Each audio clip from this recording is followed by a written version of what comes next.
Greetings, everyone. This is Julie Moon. Hope everybody is having a fabulous week. My week has been totally boring so far as work goes. Today it was so slow at work, I thought I was going to run screaming from the building. Anyway, it's like a little mini update on me. Other than that, finally feeling better, back to pretty much normal as I am. That cold is like 99% gone. Thank goodness. It was a shitty week, but I made it through, and I'm on the mend, which is good. And it's still been like really hot and muggy here in Syracuse, and we've had lots of rain. But I like the rain, so I don't care. But the humidity can go anytime. Basically, I felt like reading some poetry tonight, and I've been wanting to read some of my own poetry, so that's what I like to do. And oddly enough, this person that I've been corresponding with on here recently put a bunch of her poetry online tonight too, so must be something in the air. Shout out to you, Emerald Flame. Margaret Annie McGregor. Yeah, been enjoying watching your video, so hopefully you'll enjoy this one. And I'm looking through, hello, I must have an email. I'm looking through these poems. These are poems I wrote like ages and ages and ages ago, back when I was a baby dyke. I should keep track of the time too. Anyway, I wrote these in my good old college days when I was embracing my supersonic lesbianic self. And I'm looking through these, and I realized that like 3 of them all mention moon in them. So I've been a moon worshiper for a long time.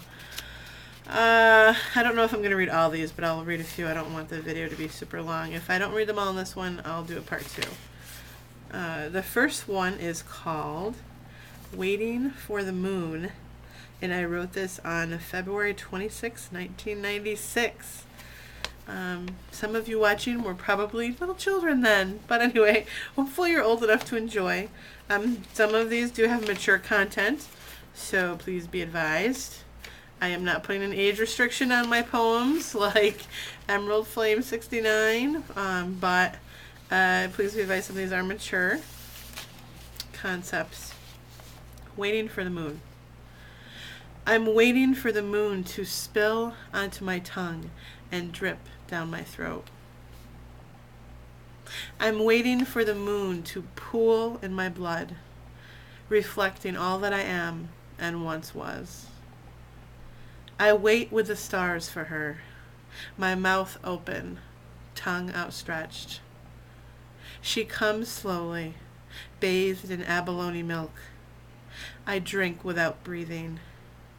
She is my anchor and I her ocean. To suck from her shell is to be freed from the tide.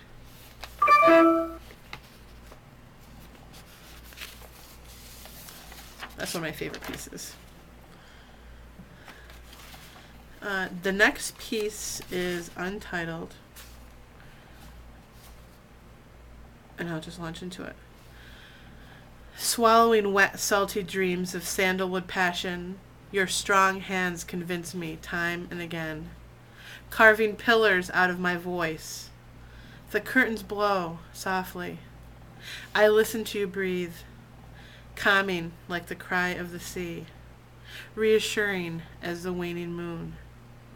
Flesh against flesh, we heat the room easily, disturbing the cool night air, remembering Sappho's legacy.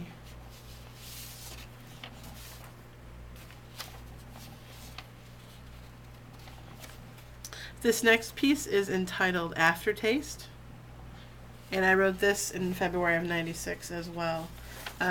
Similar time frame to the previous poem. Aftertaste.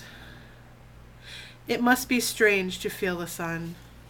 You are so pale, and my face is known in shadow. You cannot hide from me because you are buried within me.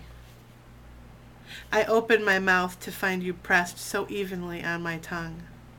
There is want to swallow, to contain or consume, but you are no sacrifice. The moon is bitter, and we are alone. Haven't read that one in a while. Whew. I don't know if that was a happy poem or what. Yeah. Let's see. This one's kind of not raunchy bad, but I don't feel like reading this one right now. Oh my goodness. Beep, beep, beep. And it's too rhymey, and I very rarely write rhymey poems, so we're going to take editorial preference and not read that one. The last one is like the shortest, most simplest poem I've ever written. I tend to be a bit wordy, if you haven't figured that out already. And I was really proud of this piece, but sometimes lately now when I look at it, 10, 12 years later, I feel like I could write more to this now that I'm 34 but this is what it was written. I wrote a lot of these pieces during a creative writing poetry type class in college. And I remember my professor really liked it, I think in part because it was so effing short compared to my other pieces. Not that my other pieces were long, but it was just so simplistic. It's not titled, but it is one of my favorite pieces I've ever written. And maybe someday I will continue it or expound upon it. Here goes. I am like clay, baked in the sun to a new shape, washed rain smooth until your hands harvest me, malleable, red, and willing.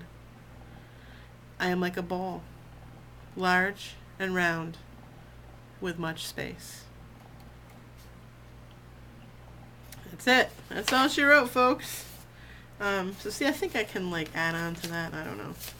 But I remember I had to read it out loud in class, and it was like some existential bullshit. Anyway. So there's just a few Julie Moon poems. Count how many times I said the word moon in those. At least once in each one, except the last one. So, hope you enjoyed. Stay tuned. I will be making some more videos. I have some ideas for some kind of personal vlog type things that I want to do. And also some more goofy type videos too for all of you eccentric weirdos out there. And I know who you are. And I know you're watching. Ooh, I almost felt a witch laugh coming on, but I'll spare you. My throat is still healing. Don't want to overdo it. Anybody out there looking for some laughs and some intelligent conversation or dialogue and some great poetry and performance, check out Emerald Flame 69. She is wicked cool. I'm loving watching her videos and getting to know her. She is a super cool person. So another shout out to you, and just check out her videos. She's so funny. And a bit wordy like me, no offense meant. And I love that about her. So check out her videos.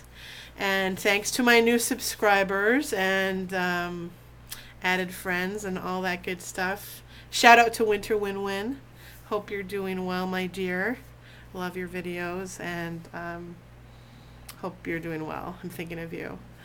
Have a good night, everybody. I'm spreading Julie Moonbeams throughout YouTube just for you.